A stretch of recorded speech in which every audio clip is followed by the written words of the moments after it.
వెలుగు కనపడగానే ఒక్కసారి అరుణాచలం అంతా మార్మోగిపోతుంది.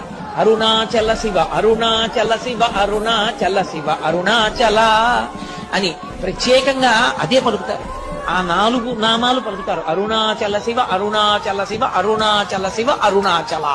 ఆ నామం ప్రతిధ్వనించిపోతుంది, దిక్కులు మారుమోగిపోతాయి నామం.